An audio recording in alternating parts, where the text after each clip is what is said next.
Está no ar mais um programa Palavra e Louvor.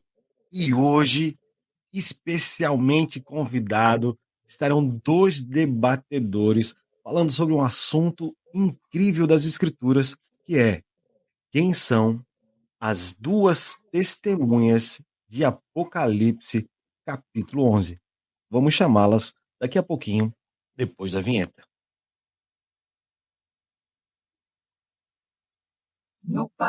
Está começando agora, aqui na Rádio Amade, o programa Palavra e Louvor. Proclamando o Evangelho e edificando o corpo de Cristo através da palavra e do louvor. Apresentação: Hélio Júnior e Jana Milfon.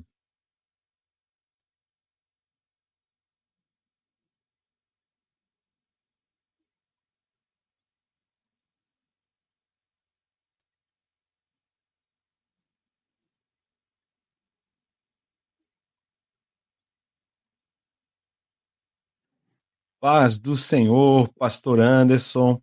Paz do Senhor, professor Márcio, do canal Efraim. Eu estou chamando ele de professor porque ele é um mestre da palavra de Deus. Deus concedeu a ele o dom de mestre. Coisa linda. Pastor Anderson, podia se apresentar para nós, por favor? Amém. Sou o pastor Anderson Mostardeiro, né, da igreja IBNCF, aqui em Florianópolis, no bairro Saco dos Limões, e estamos aí, né, como meros coadjuvantes e leitores da palavra para compartilhar um pouquinho de conhecimento. Amém. Irmão Márcio, do canal Efraim. Quer conhecer escatologia? Visita lá o canal do irmão Márcio. Irmão Olá, Márcio, se queridos, apresenta. uma boa noite. É um prazer, é uma honra estar aqui com vocês, aqui no canal do irmão Hélio. A gente possa estar aqui juntos aí, discutindo assuntos da palavra de Deus em harmonia, com respeito, Amém. falar de coisas grandes e maravilhosas, mas não deixar os nossos irmãos, o próximo, pequenos, né, diante da grandeza da palavra de Deus. E Isso aí. será sempre uma alegria para falar da palavra de Deus. É uma coisa que eu gosto, né, eu amo. E é uma alegria estar aqui. Então a gente vai discutir, vai debater, mas assim, sempre num tom de humor, de alegria, para que os ouvintes, né, sejam abençoados, acariciados com a palavra de Deus e que a gente possa dar muita risada aqui hoje, inclusive. Glória a Deus. Antes deles falarem que posição cada um vai defender em relação a quem são as duas testemunhas de Apocalipse, eu fiz uma entrevista com alguns irmãos e depois fiz um vídeo de introdução a respeito desse assunto tão fascinante. Vamos conferir? Na sua opinião, quem são as duas testemunhas de Apocalipse 11? Em Apocalipse 11 existem três grandes possibilidades. Uma delas seria Elias e Moisés, devido aos sinais que esses profetas irão fazer aqui na terra. Seria no caso de ter transformado a água em sangue, parar de chover. Para mim foi o Elias, né, que foi arrebatado numa carruagem de fogo. E o segundo foi Enoque, que foi arrebatado por Deus, né, que não morreu. São duas pessoas ou dois seres, né, que Deus preparou. Elas vêm equipadas com o poder de Deus para pregar o evangelho, enquanto o anticristo, o falso profeta, a besta estão atuando. E também a outra possibilidade seria de ser Elias e Enoque, porque os dois subiram aos céus sem morrer. Então seria uma volta deles. Falam não só que são... Na verdade, são quatro testemunhas. Essas duas testemunhas estão ali pregando o evangelho para desfazer as ações do anticristo, do falso profeta. E eles não vão ter condições de fazer nada contra essas duas testemunhas. E a terceira possibilidade seriam dois cristãos ali, que são anônimos, que teriam poderes vindo de Deus para fazer tais coisas aqui na Terra. Alguma sugestão de quem seriam? quem seria vai ficar mais complicadinho. Mas pode ser você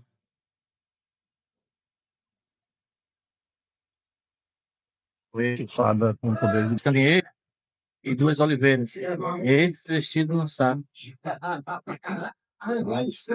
Bastante aprofundado essa palavra. Quem são as duas testemunhas? De acordo com Apocalipse, capítulo 11, versos do 3 ao 12, essas testemunhas surgirão e profetizarão durante 1260 dias, cerca de 3 anos e meio, vestidas de pano de saco. Elas terão o poder de enviar pragas e até mesmo fazer parar de chover. No entanto, depois de concluírem seu trabalho, a besta que surge do abismo virá e matará as duas testemunhas. Seus corpos serão expostos em Jerusalém e as pessoas ficarão felizes, pois as testemunhas haviam causado muito tormento. Mas, após 3 dias e meio, Deus as fará viver novamente, e todos ficarão aterrorizados. As duas testemunhas serão levadas para o céu numa nuvem, diante dos olhos de seus inimigos. Um terremoto abalará a cidade e 7.000 pessoas morrerão. Os sobreviventes ficarão cheios de medo com esse acontecimento. Mas quem são essas duas testemunhas? Quem são essas duas oliveiras e 2 candelabros que permanecem diante do Senhor da terra? Vamos conhecer os principais pontos de vista a respeito da identidade das duas testemunhas. Alguns acreditam que as duas testemunhas sejam Moisés e Elias. Moisés representaria a lei, enquanto Elias representaria os profetas. Ambos teriam a função de testemunhar a mensagem de Deus para Israel antes do retorno de Jesus Cristo. Outros acreditam que sejam Enoque e Elias. Enoque foi um homem que andou com Deus e foi arrebatado para não ver a morte. Elias, por sua vez, foi um profeta poderoso do Antigo Testamento que também foi arrebatado por Deus. Portanto, esses 2 homens retornariam como as testemunhas nos tempos finais. Uma outra interpretação é que as duas testemunhas são 2 crentes desconhecidos. Nessa interpretação, as duas testemunhas serão 2 homens de Deus, ainda anônimos, que se levantarão no período da grande tribulação e atuarão no espírito e poder de Elias e Moisés, algo semelhante ao que ocorreu com João Batista. Uma posição menos conhecida defende que as duas testemunhas são referências simbólicas ao Antigo e ao Novo Testamento. E por último, existe uma posição que ensina que as duas testemunhas são um símbolo que representa a igreja. Essa interpretação se baseia no estilo literário do livro de Apocalipse, que é rico em simbologia, e entende que a expressão duas testemunhas é mais um termo utilizado para designar a igreja, como outros que também aparecem no livro, como 7 candeeiros, reis e sacerdotes, os 144.000, os anciãos, a cidade santa, o santuário de Deus, e etc. O fato das duas testemunhas morrerem implicaria na grande perseguição que a igreja sofrerá no período final da história. E a ressurreição experimentada por elas é uma referência à segunda vinda de Cristo e ao arrebatamento da igreja. Para muitos, a identidade exata das duas testemunhas permanece um mistério, e a Bíblia não especificaria claramente quem são. Mas será que os nossos debatedores irão nos fazer mudar de ideia? Serão 2 pessoas de carne e osso, 2 profetas ou um símbolo de toda a igreja? O corpo de Cristo formado por judeus e gentios, as 2 casas de Israel. Vamos ouvir agora os argumentos de nossos debatedores.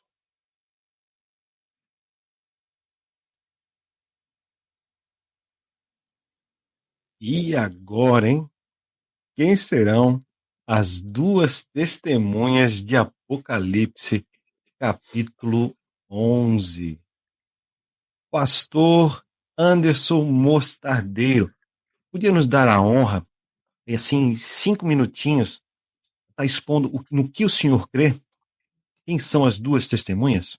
Amém, meu irmão. Eu, na verdade, creio que para ter o entendimento a respeito das testemunhas, eu preciso compreender o contexto do Apocalipse 11. João, ele começa com uma visão recebendo uma vara de medir. Essa vara de medir, ela diz respeito e se compara também ao Yom Kippur, o dia da purificação. E ali Deus manda ele começar a medir pelo templo, os utensílios e os adoradores. Então, levando em consideração que é um ritual de purificação, e o capítulo 11 está falando a respeito de um juízo, né? Um juízo popular, como Jesus ilustrou lá nos evangelhos, dizendo, se você tiver algo contra o seu irmão, né, você vai até ele, se ele não aceitar, você aí chama duas testemunhas. Então, nesse caso, dentro dessas duas preposições iniciais, a gente entende que a igreja, como os adoradores foram medidos, né, a igreja faz parte desse grupo de adoradores. Então, a igreja está sendo já participando do seu juízo, porque Pedro fala, né, o juízo ele começa pela igreja, né, e ele diz onde comparecerá o ímpio e o pecador.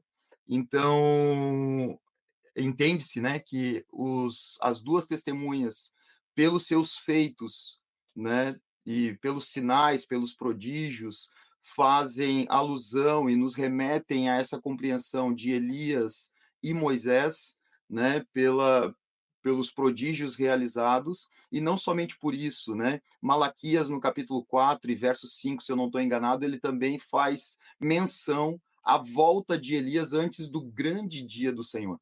Então, quando ele traz para nós essa compreensão, né, essa revelação, né, essa profecia, né, ele aponta justamente para esse retorno. E Apocalipse está falando aqui das vésperas desse grande dia, desse grande retorno. Então, ele traz para nós esse entendimento. Assim como João Batista precisou preparar o caminho do Senhor, se Deus simplesmente condenasse a humanidade por não aceitar ele como Salvador, né, a gente entende que Deus seria passional.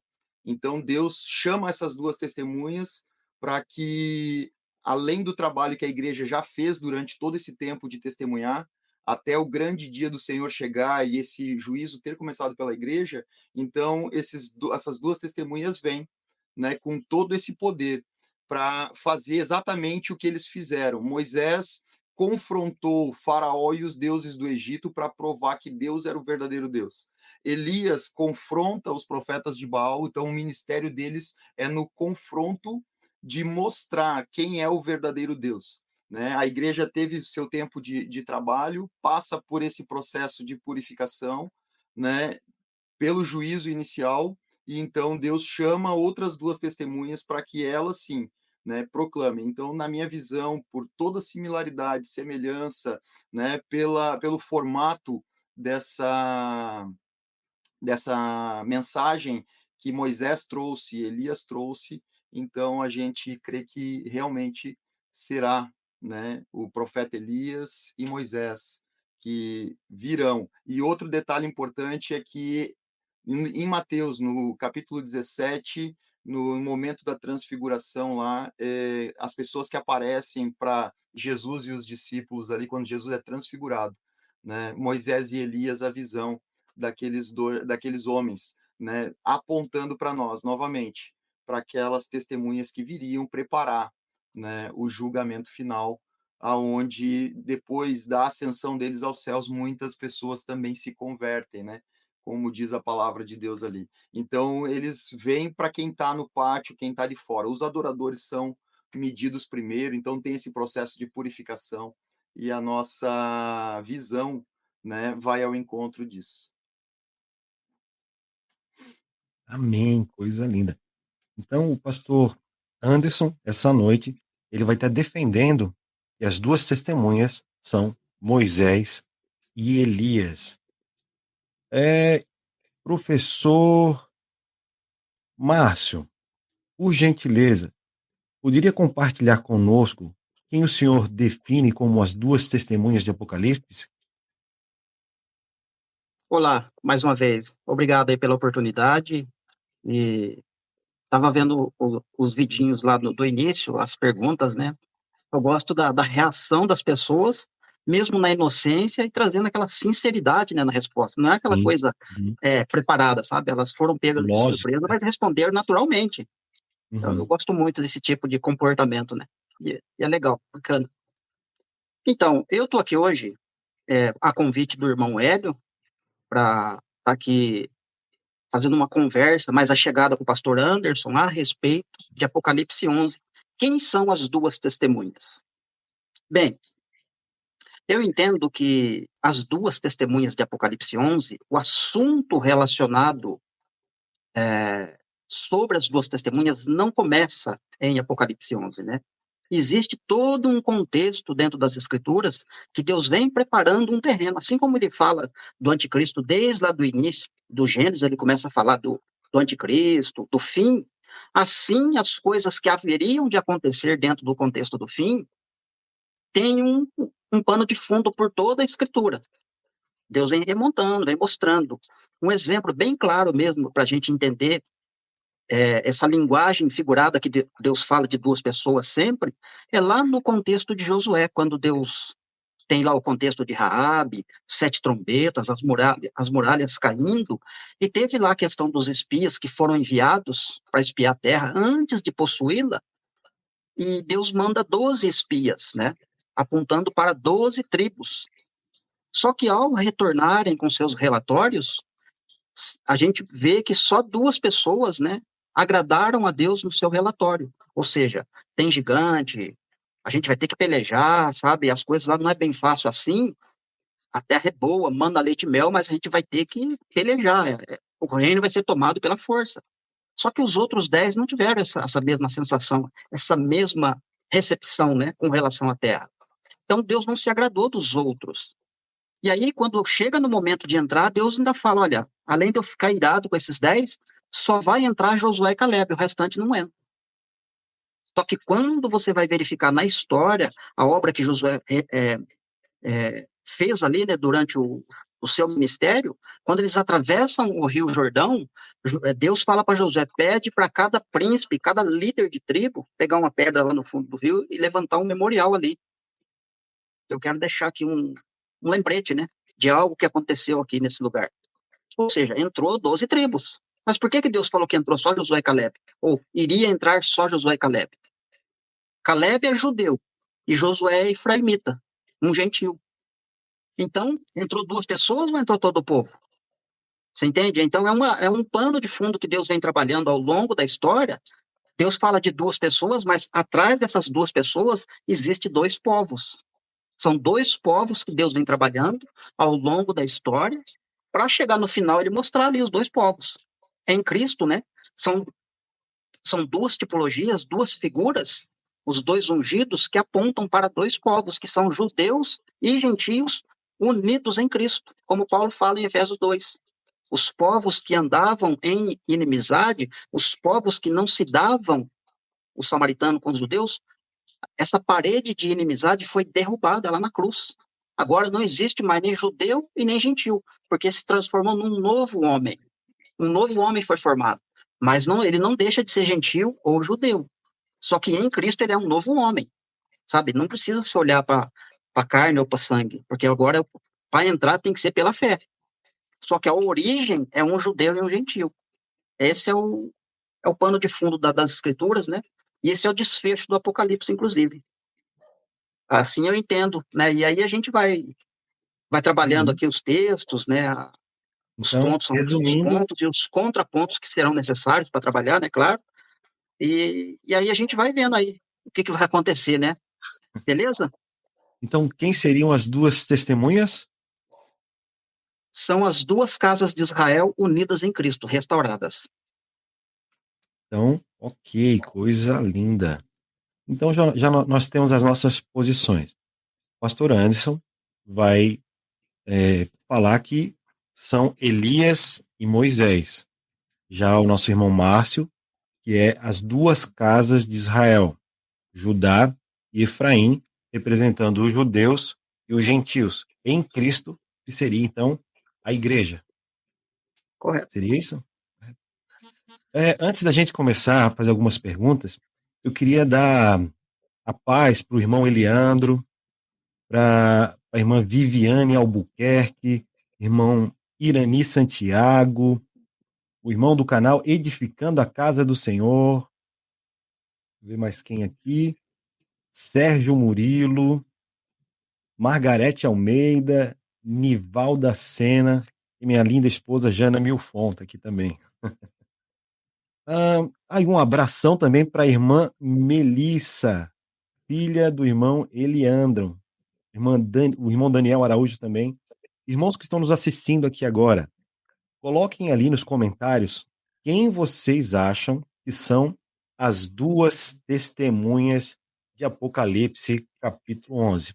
Antes de cada um defender a sua posição, eu queria saber de vocês dois, por que vocês acreditam que uma das testemunhas não seja Enoque? E aí? Por que não pode ser Elias e Enoque? Pode responder. Enoque não é um dos que foram arrebatados sem passar pela morte? Deus não enviaria duas pessoas que não morreram, que seria Elias e Enoque? Bem, por que eu não consigo colocar como sendo Enoque, né? Uma das duas testemunhas. Primeiro, porque o assunto ser arrebatado, transladado, no Antigo Testamento, ou melhor, no Antigo e no Novo, né? No Antigo e no Novo Testamento, quando fala de transladar e arrebatar, a pessoa é tirada da terra e levada para os ares. Mas esse levar para os ares não significa que foi levado lá dentro do céu. O avião sobrevoa no céu, mas ele não está dentro do céu. Então, essa questão de ser arrebatado e transladado é tirar de um lugar e levar para outro. A gente tem um exemplo de Filipe, ela junto com o eunuco, né? Ele foi tirado ali de perto da faixa de Gaza e foi se encontrar lá perto da Turquia, lá no fundão, lá em cima. E continuou sua vida, ele foi transladado, ele foi arrebatado. Assim como Estevão também teve a sua visão lá durante antes dele morrer, né? Ele teve a visão, teve os seus olhos abertos. Foi não foi um arrebatamento de deslocamento, mas ele conseguiu ver lá dentro do céu como é.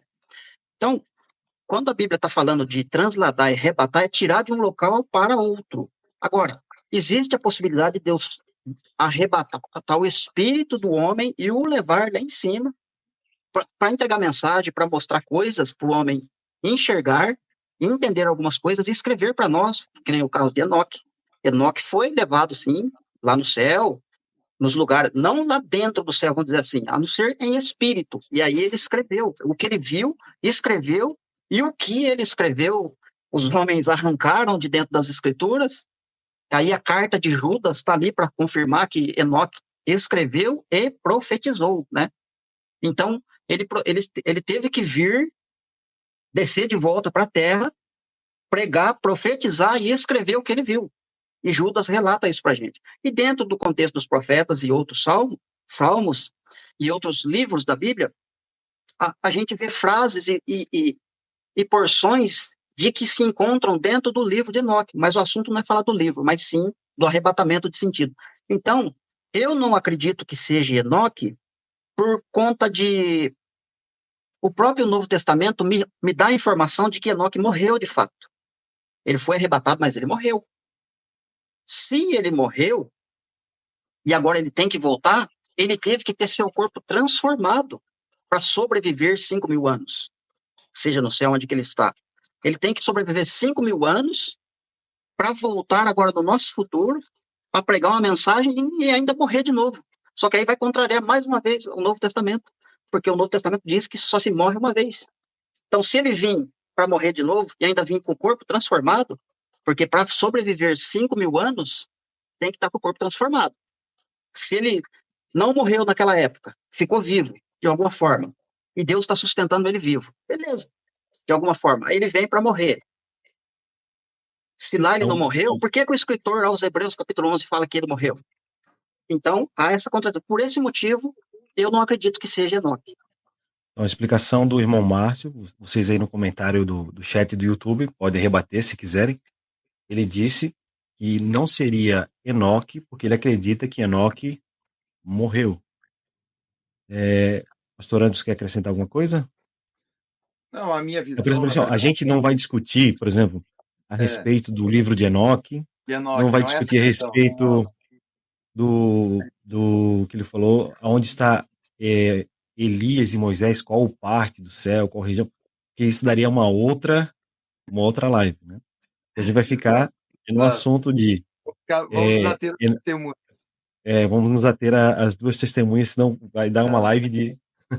Mas, na minha Então, percepção, o fato de não ser Enoque, na verdade, é justamente pela questão de impacto, né, sobre principalmente o povo judeu, né, porque Enoque não foi uma pessoa tão expressiva para os judeus, como foi Moisés e como foi Elias, principalmente pelo contexto. Como eu falei, é um júri, né, é um júri popular, e está vindo duas testemunhas que vêm com o propósito de contestar que Satanás seja Deus e que venha provar que Deus é Deus, né? E uhum, esse ministério foi justamente o que os dois fizeram com muita propriedade.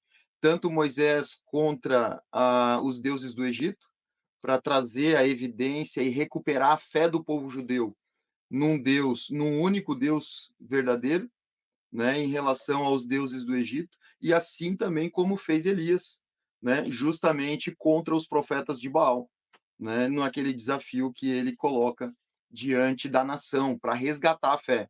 Então, como é necessário duas testemunhas para um confronto junto a um povo que está devotando uma fé, acreditando, né, que a besta vem a ser Deus, né, que Satanás é Deus, então ele vem para justamente trazer esse contexto, né? A pregação deles vai ser nesse confronto. Por isso eles atormentam toda a humanidade. Eles chegam ao ponto de fazer festa quando eles morrem. Né? sim. Tá tendo bastante comentário aqui no YouTube. Daqui a pouquinho eu vou postar aqui as perguntas dos nossos queridos colaboradores aqui. Mas antes eu queria fazer uma pergunta individual para cada uma e depois a gente começa o debate, pode ser? Amém? Vou perguntar primeiramente, deixa eu ver, o pastor Anderson. Pastor Anderson, a pergunta que eu ia fazer, o irmão Eliandro já fez. Vê se você entende a pergunta. Ó. Vamos lá. Ele diz assim, ó. Existe uma profecia em Malaquias capítulo 4, do verso 5, que Elias virá. E Jesus diz que Elias já veio, lá em Mateus 17:12. Sendo assim, como sustentar que Elias ainda virá e será uma das testemunhas? Não sei se o pastor me entendeu. Entendi. Entendi, sim. Na verdade, ali Jesus ele está se referindo na questão do tempo em que o profeta Elias esteve, né? Profetizando em vida ali na terra. A sustentação da confirmação dele vir novamente, né, é justamente por toda a similaridade entre os poderes, né, do qual essas testemunhas estarão executando pelo ministério, né, e por toda a base, né, que já foi apresentada como tese ali na questão de, de confiança, né, na certeza de que essas testemunhas elas vêm presencialmente, por conta justamente desse retorno e da necessidade dessas testemunhas. Então, acredita-se sim que Jesus ele afirma em relação ao período em que Elias veio, no primeiro momento em que ele teve aquele confronto, e Apocalipse está se referindo ao ato em que ele virá novamente como testemunha no Apocalipse. Ok. Pergunta para o nosso irmão Márcio, também do Eliandro. A pergunta do irmão para o irmão Eliandro é um pouquinho mais complexa. Para o irmão Márcio é mais complexa. Diz assim, ó. Se as duas testemunhas são as duas casas de Israel, então ela estará no olho do furacão, resistindo o inimigo de frente. Então, cabe perguntar quem é a mulher que estará protegida longe da vista da serpente. Ele está perguntando, não sei se o irmão Márcio entendeu. Se Eu a. entendi. Então tá. Eu entendi a pergunta. Sim, sim, a igreja toda. Toda a igreja, claro que tem que entender a questão aí de quem que é a igreja, né? A igreja toda estará no olho do furacão, sim, no tempo do fim. E é por isso que Deus provê esse escape, né? Inclusive, Jesus fala que se aqueles dias não fossem abreviados, ninguém se salvaria.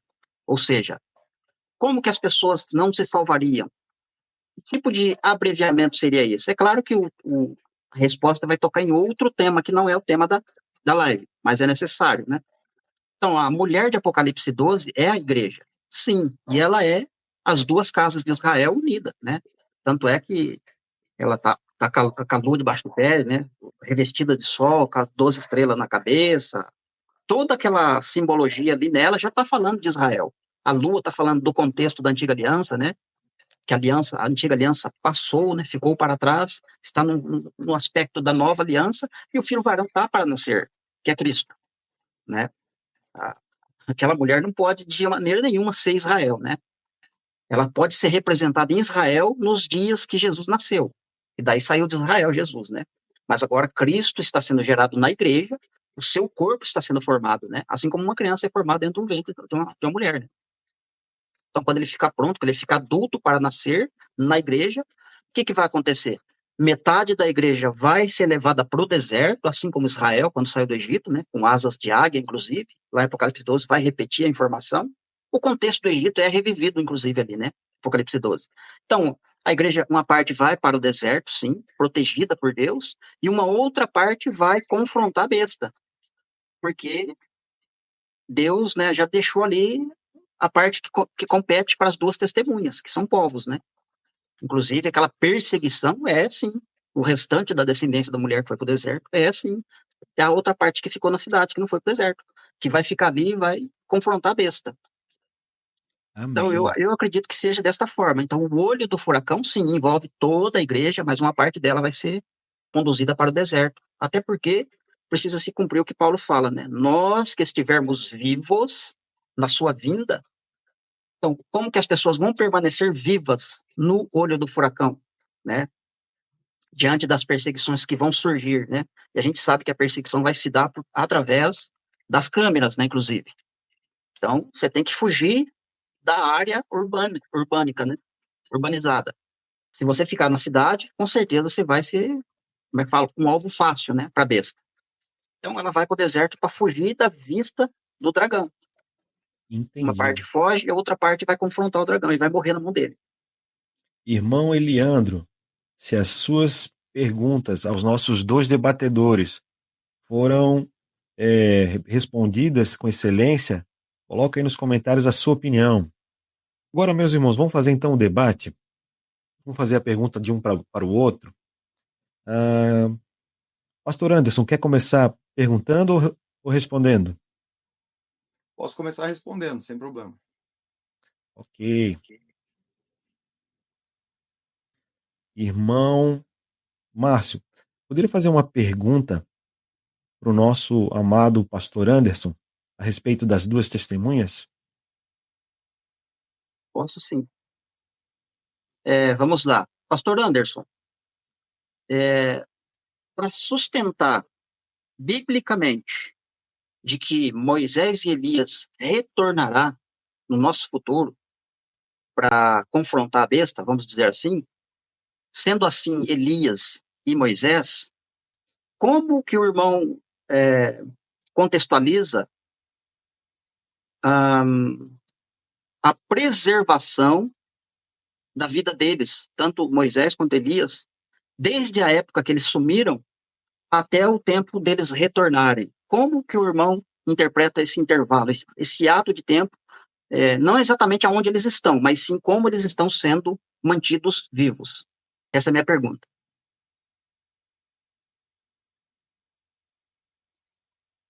Pastor Anderson? Amém, meu irmão. Vamos lá, então. Vamos à nossa resposta. Bom, primeiramente, a gente não serve um Deus limitado ao tempo e ao espaço. Assim como, né, Paulo diz que nos céus carne e sangue não habitam, a gente entraria numa celeuma de questionar por que Elias foi arrebatado com vida, né? Então, seria uma contradição bíblica? Não. Né? Deus tem os seus meios, tem os seus cuidados, Deus exerce o seu poder. Existe, de fato, algumas questões que, na verdade, nós cremos, né? Mas a possibilidade disso acontecer está justamente atrelada ao poder do Deus que nós servimos. um Deus que traz à existência o que não existe, um Deus que rege a natureza e forma todas as coisas como quer e bem entende, né? A gente compreende, como eu falei, né, no fato das duas testemunhas, justamente pelo fato da similaridade do poder que eles trazem, né? A forma como eles caminham, são 3 anos e meio que eles vão estar difundindo essa ministração, né? Confrontando a humanidade, defendendo Deus, né? Exatamente como foram aqueles homens. Então, assim, a estrutura corporal, né? A gente não precisa ir muito longe.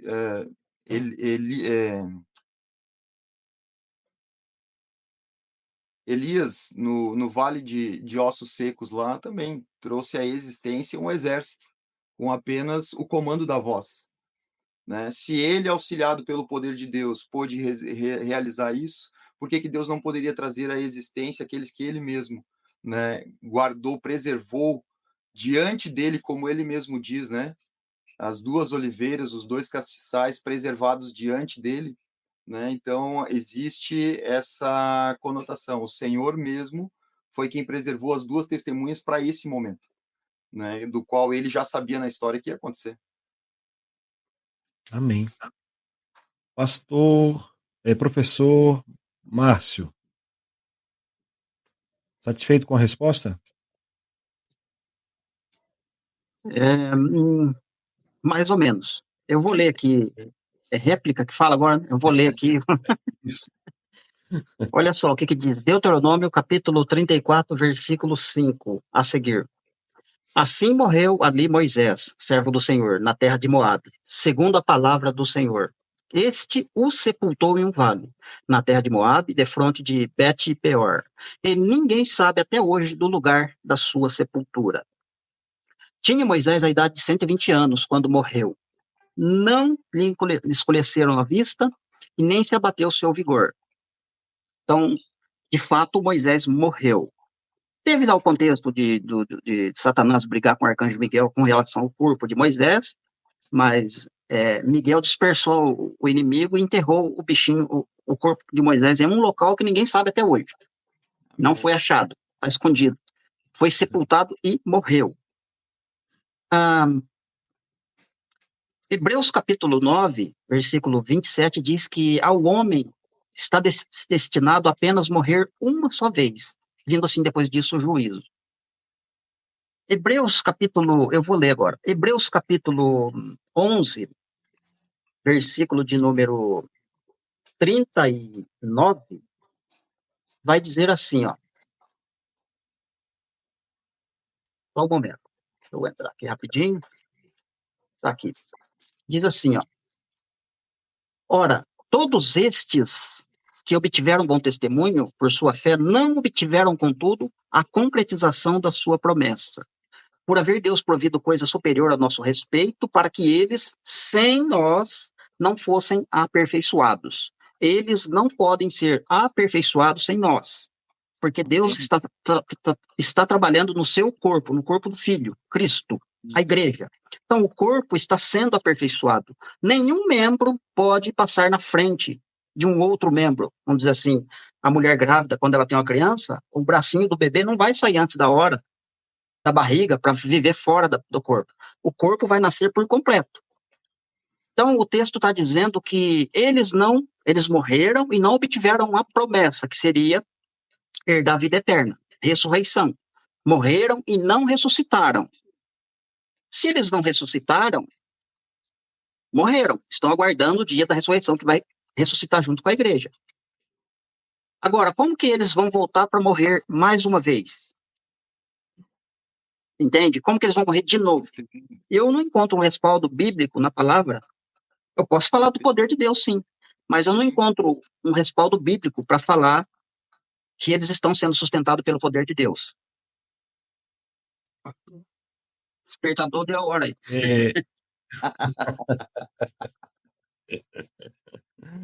Pastor Anderson. Amém.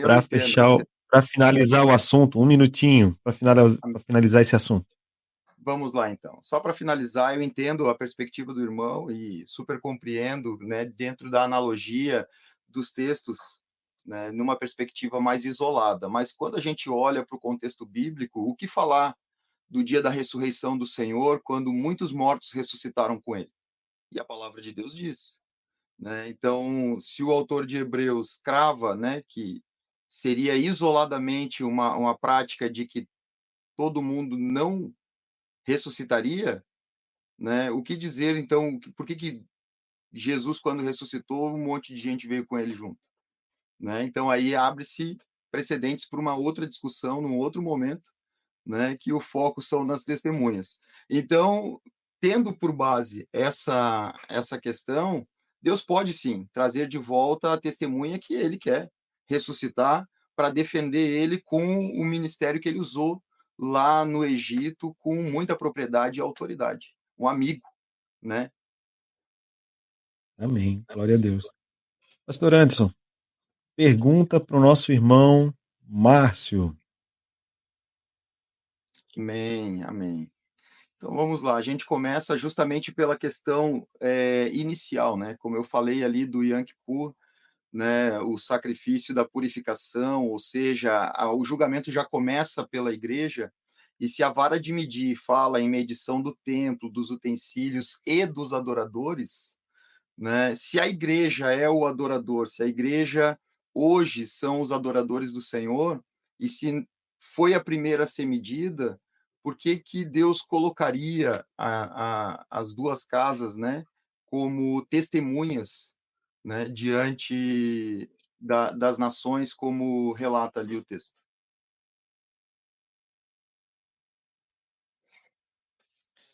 Irmão Márcio, entendeu a pergunta? Eu acho que eu entendi. Você formaliza ela para mim melhor, que tá baixo, um pouquinho baixo o áudio dele. Uhum. Pode repetir, pastor, a pergunta mais simples, direta? Vamos lá. Se no caso ali do início do capítulo 11, João ele tem aquela visão, né? Que é um processo de purificação, como se o juízo começasse pelo processo de purificação do templo, dos utensílios e dos adoradores, né? Então, se os adoradores já passaram pelo primeiro juízo, por que que Deus colocaria eles novamente para testemunhar diante das nações, né? Se são as duas casas e as duas casas são compostas por adoradores, por que que eles voltariam como testemunhas ou seriam usados como testemunha novamente, né? Depois de todo o tempo que a igreja passou na terra aqui já pregando o evangelho, testemunhando as nações, né? Por que que seria novamente esse ato da igreja descrito no Apocalipse? Agora eu entendi. Agora eu entendi. Então, sobre o primeiro juízo que nem o irmão está falando aí, quando que essas duas casas de Israel, quando é que elas passaram pelo juízo? Elas passaram no Antigo Testamento? É essa a pergunta que o irmão está fazendo? Elas passaram por julgamento no Antigo Testamento e agora Não, elas não. vão voltar e Apocalipse No 11 vai ter capítulo um novo 11, julgamento para elas. É isso que o irmão está perguntando? não. No capítulo 11, os versículos 1 e 2, elas já passaram por um juízo. Aí seria a igreja passando por um juízo. Por que elas passariam de novo por um outro juízo se eles já passaram pelo primeiro juízo do capítulo 1 e 2? Do versículo 1 e 2 do capítulo 11.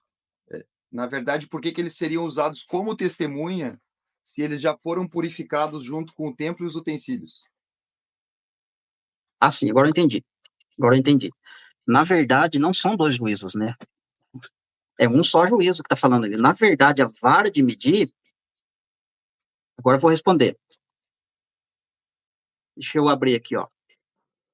2 Samuel. Só um momentinho. Uhum. 2 Samuel, Depois eu tenho capítulo duas 8, perguntas para versículo de vocês número também. 2 e 3. Diz assim, ó. Também derrotou os moabitas, fê-los deitar em terra, e os mediu 2 vezes com um cordel, para os matar. 1 vez o cordel, para os deixar com vida. Assim ficaram os moabitas por servos de Davi, e lhe pagavam um tributo. Então, a vara de Apocalipse 11 A vara de medir é uma vara que está apontando para juízo. A vara de medir está apontando para um juízo. Tanto no santuário literal, ou melhor dizendo, o território de Jerusalém, quanto este santuário. Porque os adoradores adoram através do coração, né? Percebe? Então, eles estão passando por um juízo. Este juízo que eles estão passando já compete entender o ministério das trombetas, que as trombetas vão trazer o efeito de julgamento e de despertamento, inclusive, para a igreja que está dormindo, a igreja que está, sabe? Inclusive, essa mesma igreja, que a gente está chamando de duas casas de Israel, por isso, o contexto do Antigo Testamento fala muito, através dos profetas, que eles entrariam numa apostasia pior do que aquela época de Acabe e Elias. Uma apostasia que está no nosso futuro, inclusive. Essa igreja que nós estamos vendo hoje, inclusive, vai chegar um tempo onde você, eu, pastor Anderson, o irmão Hélio, vai ter vergonha de dizer, eu sou cristão. Você é cristão? Você é evangélico? Você vai ter vergonha. Tamanho vai ser a apostasia que esse povo vai chegar. O nível, medida de pecado vai chegar. Por isso Deus levanta, aí precisa do contexto lá de Joel para entender, inclusive, né? Porque Deus está falando de trazer juízo, mas ele traz juízo na terra, e todo juízo que vem, que é trazido para a terra, precisa-se por boca de duas testemunhas ser confirmado, sabe? Então, lá no contexto de Joel, fala o quê? Ela não fala do Pentecoste? O Pentecoste de Atos 2 não aconteceu? Só que lá em Joel está falando de 2 Pentecostes, não está falando apenas um Pentecoste. Chuva temporã e chuva serôdia. A chuva temporã já se cumpriu em Atos 2. Começou-se o processo de purificação neste santuário. Iniciou-se. Só que lá no capítulo 1 de Joel, Joel está dizendo que subiu um povo poderoso contra a minha terra, a terra de Joel, que é o corpo de Cristo. Destroçou a videira, destroçou a macieira, destroçou a oliveira, destroçou todo tipo de árvores que apontam para a igreja. Todo tipo de árvore que aponta para a igreja foi destroçado. Acabou. Acabou com o vinho, acabou com o cereal, com o azeite. Bagunçou tudo. E olha que no capítulo 1 ele ainda faz uma pergunta. Faz uma pergunta lá. Acaso já aconteceu isso no passado? Responde para mim, ele faz a pergunta, joga na nossa cara. Você já viu isso acontecer alguma vez? Passa isso para os filhos dos filhos, para os filhos da geração em geração, e vai passando adiante tudo isso. Porque isso aconteceu. Aí quando entra no capítulo 2, ele entra falando o quê? Toque a trombeta em Sião, dá voz de rebate. Chora o sacerdote, chora o ministro, chora o pastor, chora o servo, chora todo mundo por causa do pecado. Vistam-se de pano de saco. Rasguem os seus corações, não rasguem as suas vestes. E orem assim, poupa o teu povo, Senhor. Então, essas duas testemunhas vão se vestir de pano de saco, não pano, literalmente. Pano de saco é humilhação. Vão chorar, vão, sabe, se dobrar diante de Deus. Tamanho pecado que essa igreja que nós estamos vendo hoje vai chegar ao nível ainda. Por isso, as duas testemunhas vão se manifestar. Ô Senhor, a gente está sendo envergonhado. As nações estão perguntando onde é que está o nosso Deus. Nós temos vergonha de dizer que é cristão por causa do que o povo está bagunçando a sua casa. Perdoa o pecado do seu povo, Senhor. Poupa, Senhor. Não deixe que eles sejam destruídos, porque fala lá dos gafanhotos, inclusive. Gafanhoto cortador, gafanhoto migrador, gafanhoto devorador e gafanhoto destruidor. O gafanhoto destruidor é o anticristo. Quando chega nessa fase, Deus levanta as duas testemunhas, 2 povos. As pessoas vão se humilhar diante de Deus. Então Deus vai dar poder. Aí eu vou tá fechando meu tempo, eu vou ter que esclarecer melhor esse ponto de Joel. Falta bastante conteúdo aqui para falar de Joel, que toca o assunto do Pentecostes. E o Pentecostes aconteceu em Atos 2, e a outra fase do Pentecostes é Apocalipse 11, que é a chuva serôdia. Beleza? Tranquilo. Pastor Anderson, 3 minutinhos para réplica. Então, amado, vamos lá. Enfim, eu creio, inclusive, né, que os adoradores, porque Apocalipse, na verdade, é um livro de juízo, mas de esperança para a igreja, né, e a gente precisa compreender isso também. Então, assim, eu vejo, sim, né, a questão do povo passar pelo esse processo de purificação, né, ali da vara de medir, que é comparado também ao Yom Kippur, né, que é o ritual de purificação do templo. Então, a gente vê a simbologia, a terminologia muito parecida. Mas o povo de Deus, né, sendo e você falou muito bem ali da apostasia, né, vai chegar um tempo de apostasia. Se o povo não conseguiu, né, convencer as pessoas que Deus é Deus, se deixando por causa da sua apostasia e tudo mais, né, vem esse processo de purificação, de avivamento para a igreja, mas as testemunhas já não podem ser, porque no juízo popular, né, você ia contra o seu irmão para falar a respeito de algo, se ele não aceitasse, você chamava outras duas testemunhas. Então, nesse processo do juízo, a gente precisa entender isso muito bem no contexto judeu, não pode ser o mesmo povo que está sendo medido e preservado, né, dentro, juntamente com os utensílios no processo de adoração, né, que ele entende como os adoradores e ele traz eles para esse processo de preservação nesse período de juízo. Então, eu acredito que, de fato, mesmo com essa analogia de Joel, você não vai usar o mesmo povo para testemunhar se eles já estavam testemunhando, entendeu? Amém. Irmão Márcio, um minutinho para finalizar esse assunto. Então, eu não consigo fazer essa comparação, que ele está usando o termo. Olha, Joel está falando lá para o povo naquela época. Se Joel está falando para o povo naquela época, não precisa de falar agora de novo. Só que Joel está falando de um Pentecoste que aconteceria no futuro, não é na época de Joel. Joel está falando para o futuro. 90% da mensagem de Joel recai para o futuro, porque no contexto de Joel ele falou apenas para Israel na sua época, sabe? Mas no decorrer da profecia, porque Cristo está ali dentro da profecia, ele está falando do Messias. Se o Messias está ali, o público está ali. Tem que estar junto ali. Não tem como você desmembrar, falar que Joel já falou e agora não vai falar de novo. É que tem que ter uma linha do tempo e tem que entender o profeta. Não é só para aquela época. Ele vai, inclusive Joel fala do milênio, na linha do tempo. Amém. Meus irmãos, antes de começar a próxima pergunta, eu quero ler algumas perguntas aqui do pessoal do YouTube. Irmãos, se vocês tiverem mais algumas perguntas para o pastor Anderson, para o irmão Márcio, eu vou colocarem ali nos comentários. Tem uma pergunta muito interessante, que é da irmã Viviane.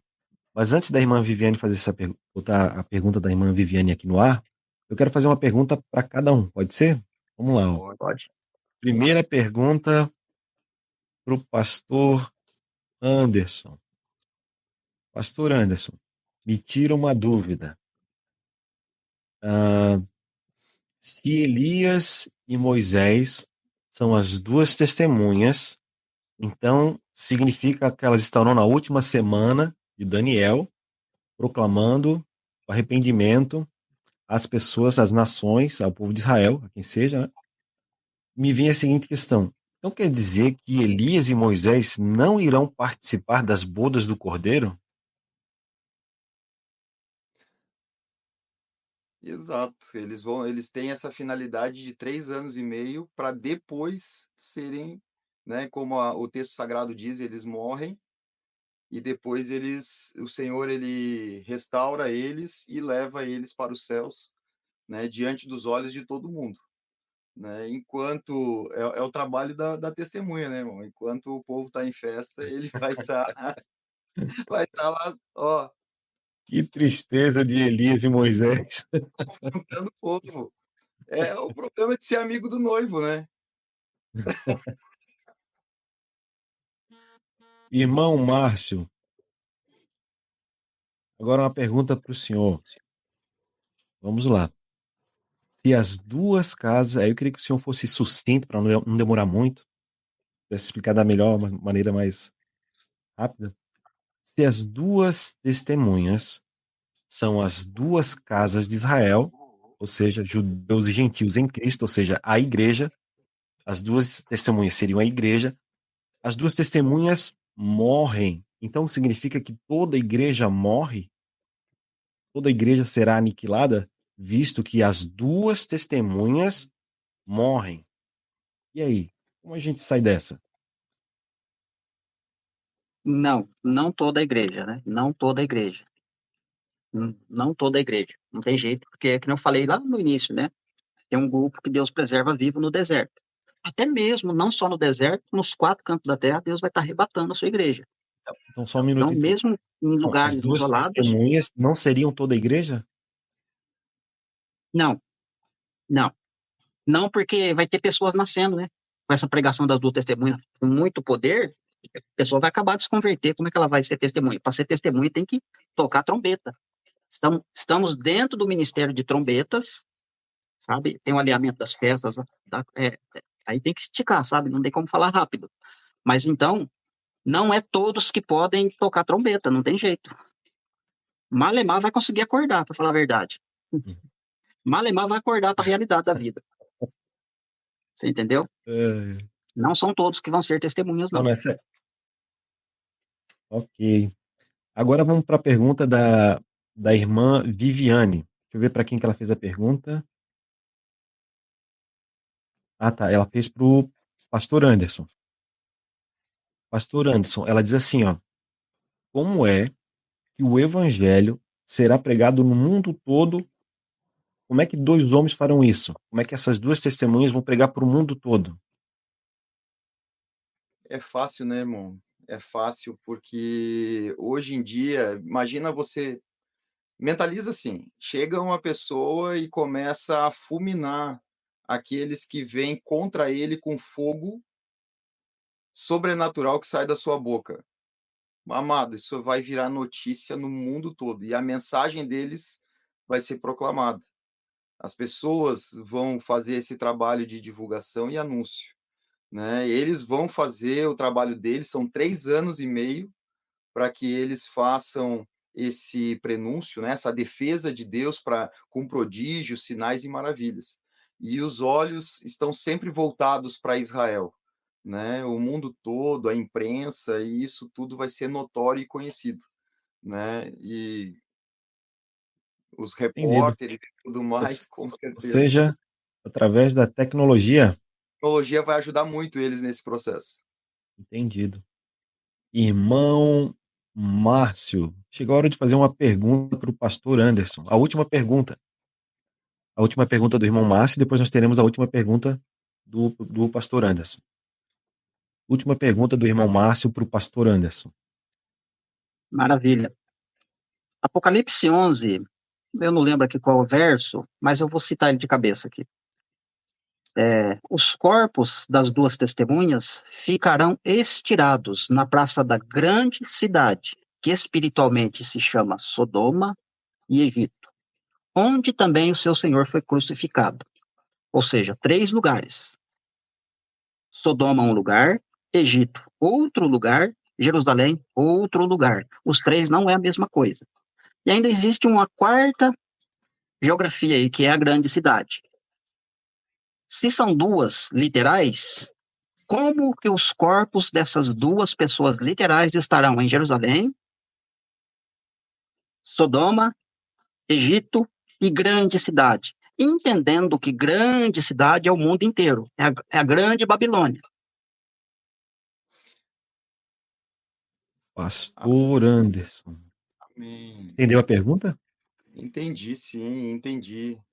E o texto sagrado, irmão, ele justamente fala da grande cidade aonde o Senhor foi crucificado. Então ele traz uma analogia à condição espiritual em que se encontra, né, a grande cidade, como Sodoma e Gomorra. Não são lugares literais nesse contexto. Ele traz justamente porque ele faz analogia com a crucificação do Senhor. E o Senhor foi crucificado, como o irmão bem falou ali, foi crucificado em Jerusalém, né? Então imagina como você falou ali, a condição espiritual vai ser numa proporção que os mensageiros de Deus, quando morrem, a humanidade vai fazer festa. As pessoas que ficaram incomodados vão fazer festa.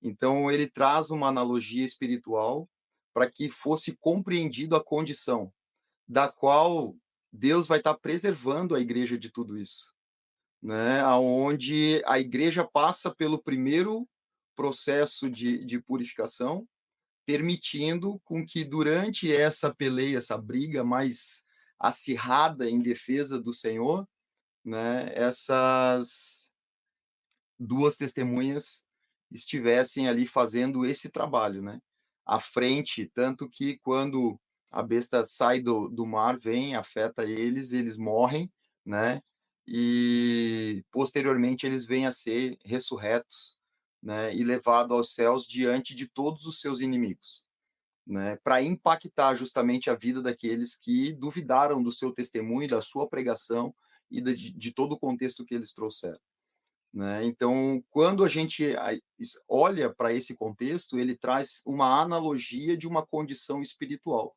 em que a humanidade vai se encontrar.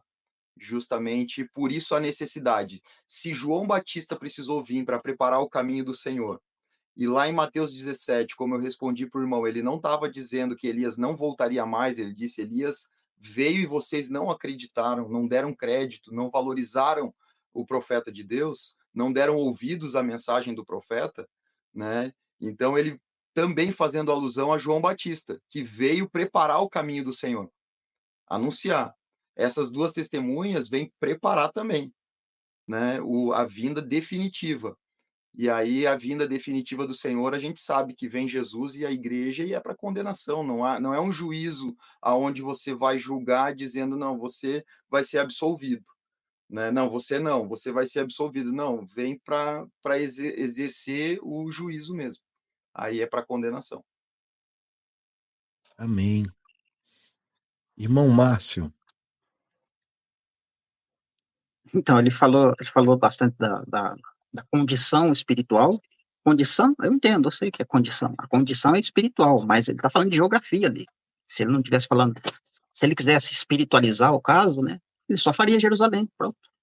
Mas ele deu links, né, ele deu geografia. Falou, olha, grande cidade. Se pesquisar a palavra grande cidade, lá quando cai a sétima taça, quando a sétima taça cai na grande cidade, se fosse Jerusalém, no caso, se fosse como o pastor Anderson está falando aí, só Jerusalém seria destruída. Mas lá, quando fala que a sétima taça cai em cima da grande cidade, e aí a sequência diz: caíram as cidades das nações, mostrando que a grande cidade é o mundo inteirinho com as suas edificações. Isto é, as duas testemunhas estarão por toda parte, nos 4 cantos da terra, proclamando esse evangelho. Agora, a tecnologia, sim, vai favorecer, as pessoas vão ver pelo vídeo, pelo celular, com certeza. E outra coisa, né? A questão delas pregar por 3 anos e meio, depois o povo que vai fazer festa com os mortos, né, com as duas testemunhas, vão festejar, vão se alegrar e não vão permitir que elas fossem sepultadas por 3 dias e meio. Só que, na verdade, não é 3 dias e meio, é 3 anos e meio, porque é uma semana profética de 7 anos. 7 anos, você divide no meio, sobra 3 anos e meio. Assim como uma semana tem 7 dias, metade de 7 dias são 3 dias e meio. 3 dias e meio fazendo referência para 3 anos e meio. Assim como 42 meses e 1.260 dias. Como que 2 pessoas vão ficar morrendo durante 3 anos e meio? Não fecha a conta.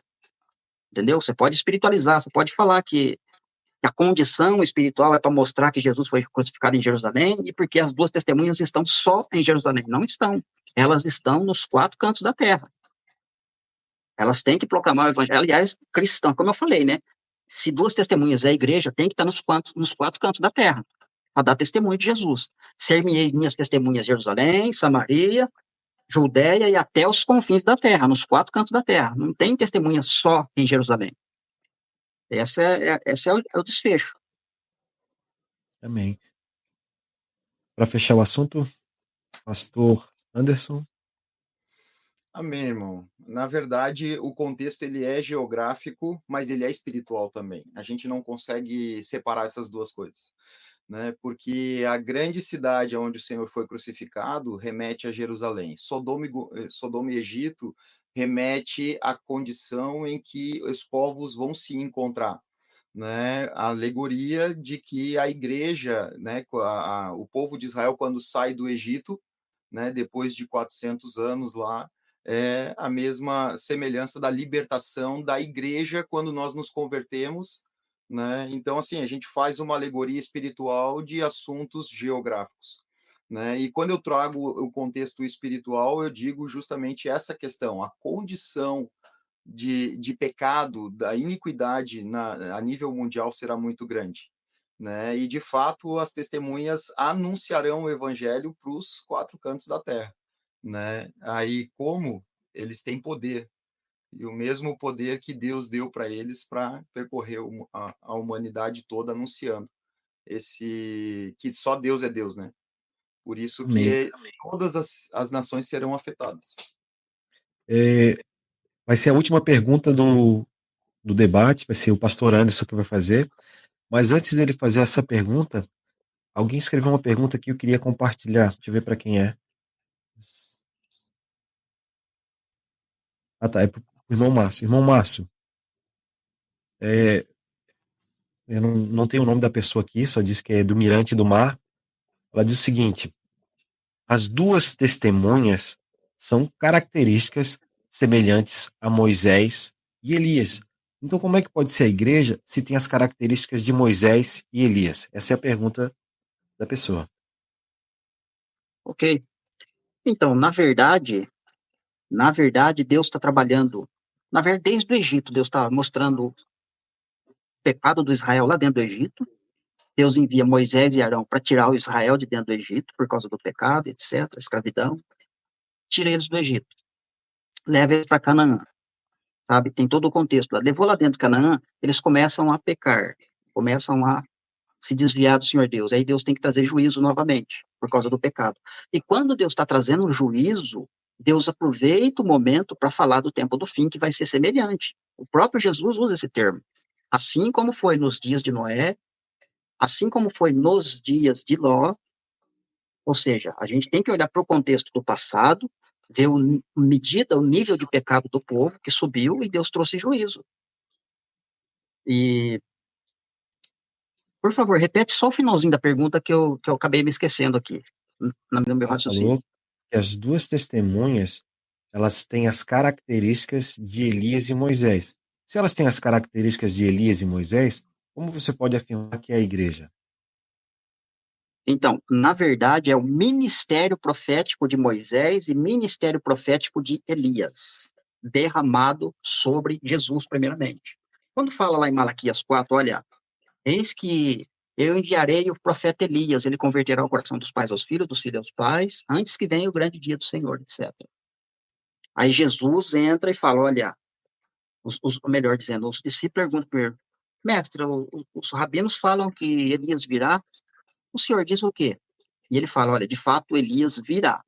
De fato Elias já veio. Na época do profeta Elias, Acabe e Jezabel já veio. Só que Isaías 40 fala, vós que clama no deserto, preparai o caminho do Senhor. Aí entra o contexto de João Batista, a voz que clama no deserto. João Batista veio, trouxe um ministério semelhante ao ministério de Elias na questão de palavra, não de milagres. Aí Jesus fala, fizeram o que quiseram com ele, apontando para João Batista, e ele falando, mas de fato Elias está aqui. O próprio Jesus é a manifestação de Elias, porque tudo o que aconteceu no Antigo Testamento com os profetas é para espelhar Cristo. Com toda a unção, todo o ministério profético de Elias, Moisés, todos que passaram nessa terra, recai sobre Jesus. Jesus agora passa esse ministério para o seu corpo. O seu corpo vai trazer essa atividade. Por isso que ele fala lá nos evangelhos, aquele que crê em mim, do seu interior fluirá um rio de água viva, e no tocante a milagres, né, maiores do que esses vocês farão em meu nome, se crer. Tem milagres que os apóstolos, o próprio Jesus fez, mas não vai atingir a proporção do milagre que as duas testemunhas farão, apontando que Deus está falando que a pessoa que crer nele vai fazer sinais e prodígios no futuro. Então, o ministério de Moisés e Elias na igreja, é como eu falei no início, lá no contexto do Êxodo 19, não fala que Deus tirou o povo do Egito com asas de águia?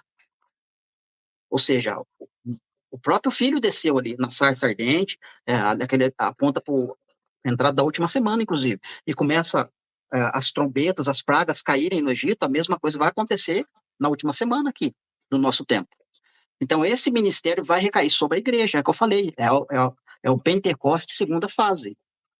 Entendida Finalizando. a resposta. Zacarias capítulo 9 não fala que aí venceu o rei montado num jumento, falando da primeira vinda de Cristo? Não veio? Quando você entra para o capítulo 10 de Zacarias, versículo 1 está lá. Pede ao Senhor chuva, chuva serôdia, e ele dará abundantemente. E aí, na descrição do capítulo 10, ele vai falar que os filhos de José voltarão para mim, vão clamar a mim, eles passarão pelo mar de angústia, eu vou bater nas ondas do mar, vou secar o rio Nilo, vou fazer isso, aquilo, outro, mas eles vão se lembrar de mim em lugares remotos. Capítulo 10 fala dessa forma, 11 fala lá do pastor insensato, que aponta para o anticristo, capítulo 12 fala da última semana, de Jerusalém sendo uma pedra pesada, e vai indo até chegar no fim, a vinda de Cristo. Ou seja, nesse contexto de Zacarias, do 10 até o 14, você vê ali que Efraim e Judá são labareda de fogo, destruindo seus inimigos ao redor. A terra de Israel, no período da grande tribulação, não vai destruir ninguém, porque eles não têm força. Quem vai dar força para eles serão as duas testemunhas.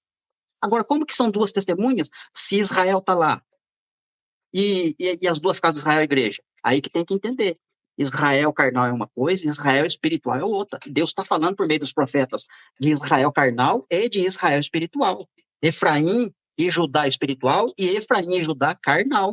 Efraim e Judá carnal vai perecer nos seus pecados. Efraim e Judá vai vencer em Cristo.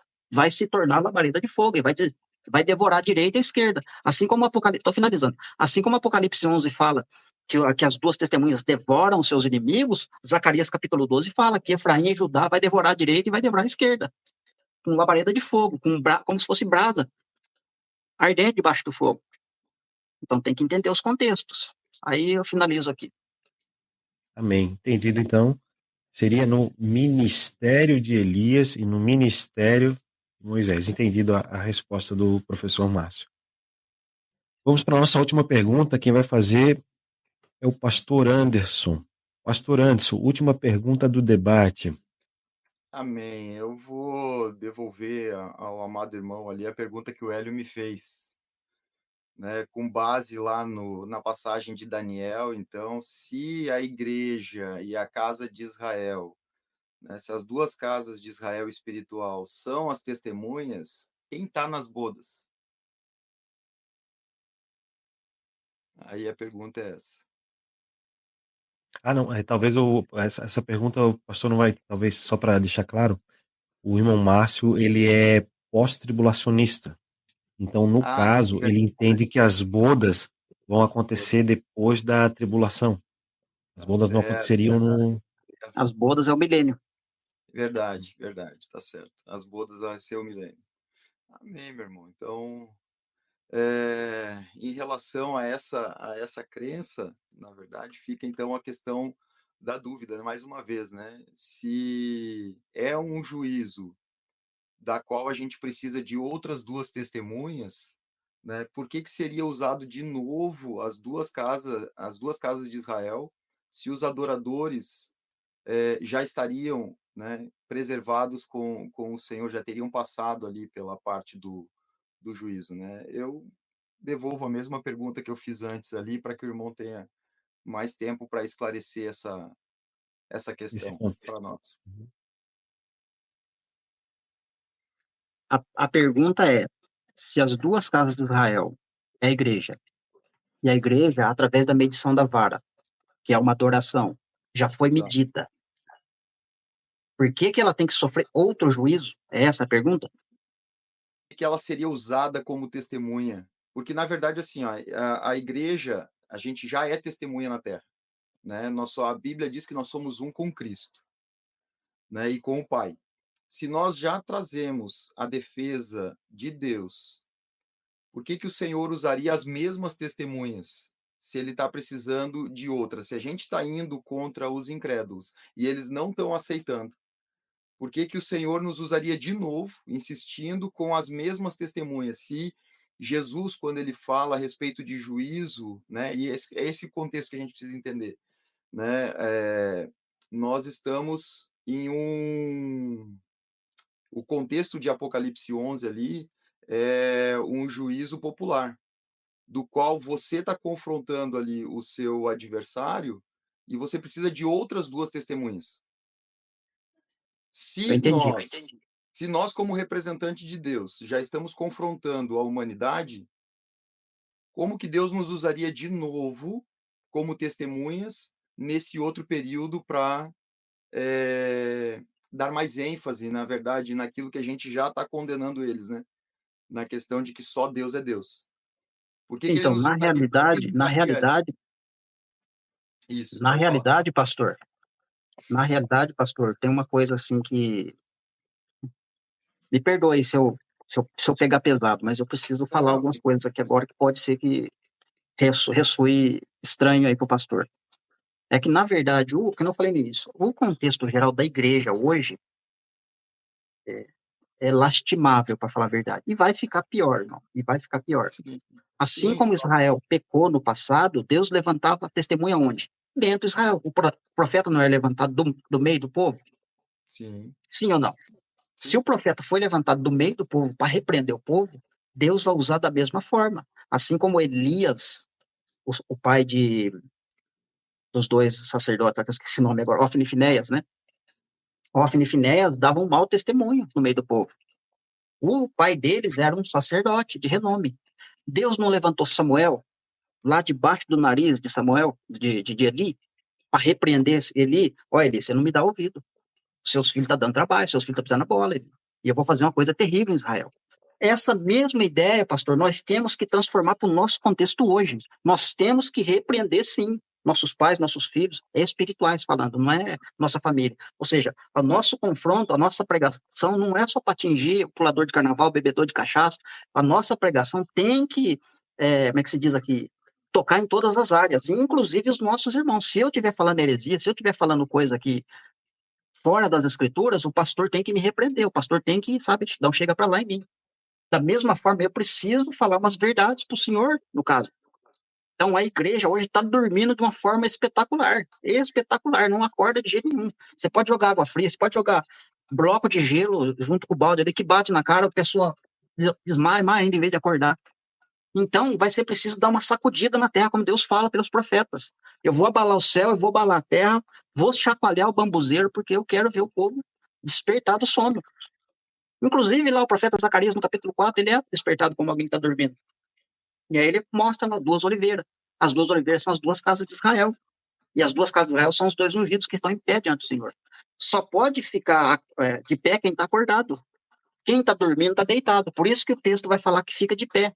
Estar de pé na presença do Senhor significa que você está acordado, você está de pé para ouvir. Quando a pessoa está dormindo, porque ela está deitada, e ela precisa acordar, ela precisa se levantar. E para levantar quem está dormindo é difícil, dá trabalho. A pessoa é preguiçosa. Vê o anjo lá quando ele foi acordar Pedro dormindo na prisão. E olha que o contexto é diferente. Pedro teve que dar um chacoalhão. O anjo teve que chacoalhar Pedro, acorda, rapaz, vamos sair daqui. O anjo teve que agarrar na mão de Ló, da sua família. Ô, galera, vamos sair daqui que o negócio está pegando fogo. Deus vai destruir esse lugar, vamos sair fora. Larga a mão disso aí, gente, vamos correr. Então, as duas testemunhas ressurgem de dentro da própria igreja. Pessoas que vão dobrar seu coração para as escrituras e vão ser fiel a ela. Custe o que custar, ela vai falar a verdade. Ela vai botar a boca no trombone, seja pastor, seja apóstolo, seja quem for. Vai acusar o pecado, assim como João Batista fazia.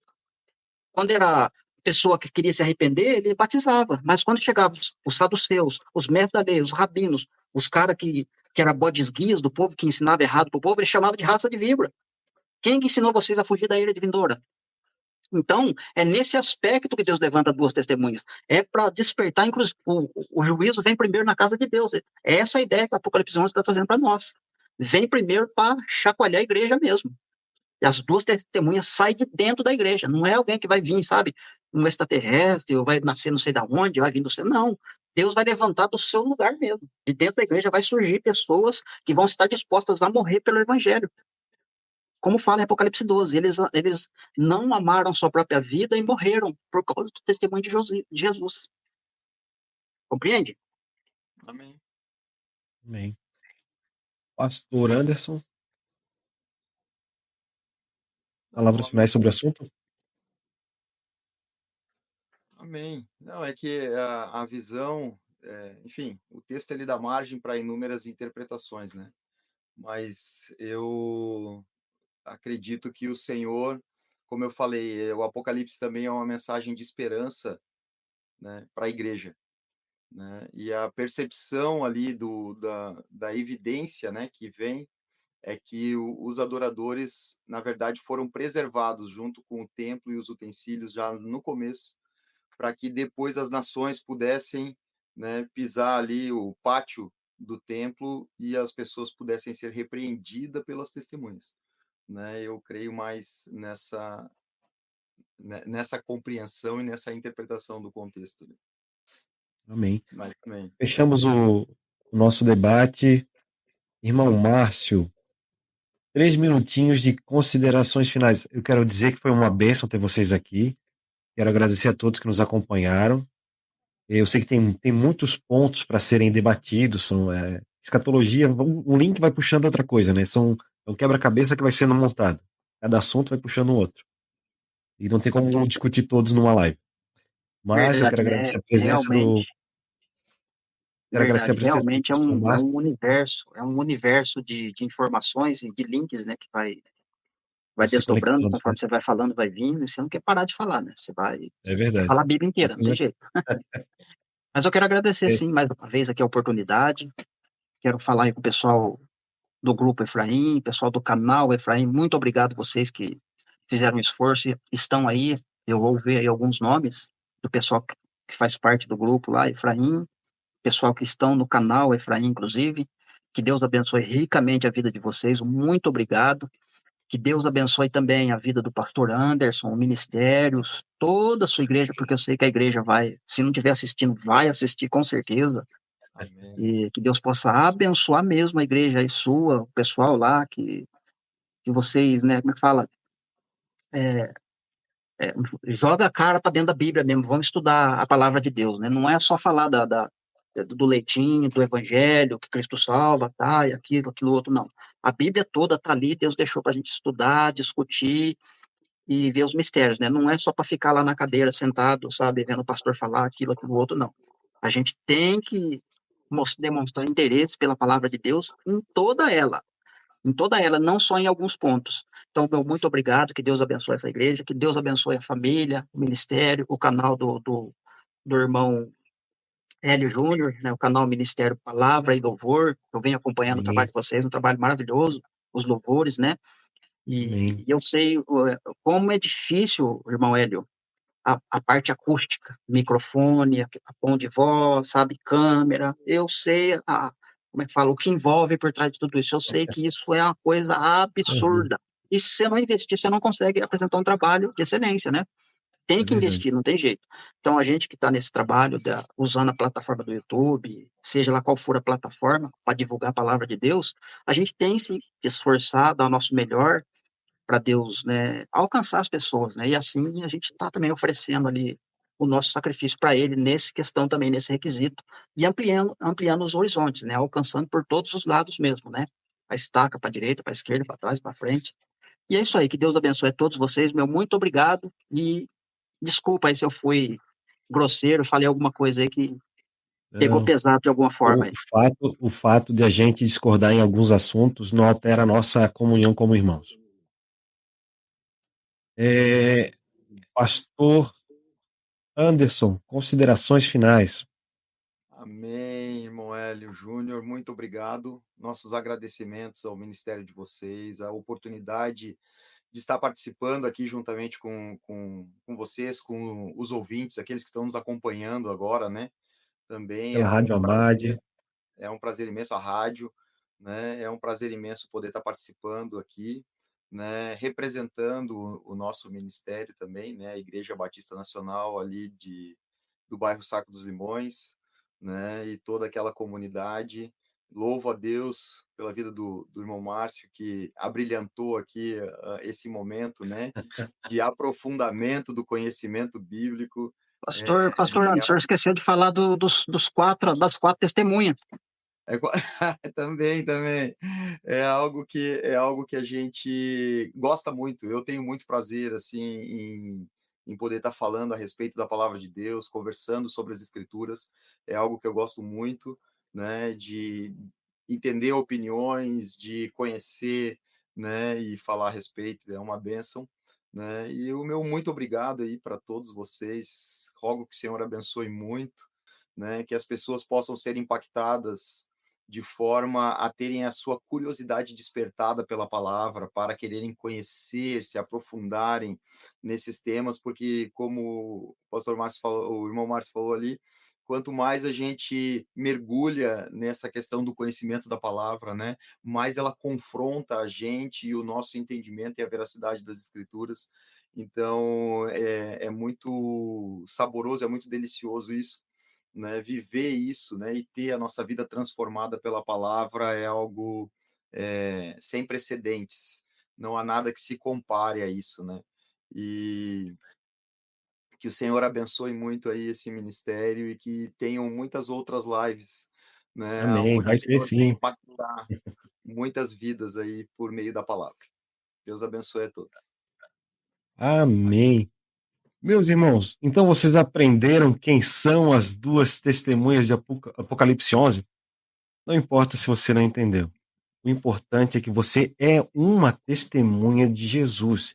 E o seu objetivo é orar, jejuar, se aprofundar nas palavras para conhecer as Escrituras e tornar Cristo conhecido, se lapidar, ser cada vez mais parecido com Ele, esperando aquele grande dia da volta do nosso Senhor Jesus Cristo. Amém? Amém. Nos despedimos aqui do nosso programa Palavra e Louvor. Fica com Deus e até a próxima.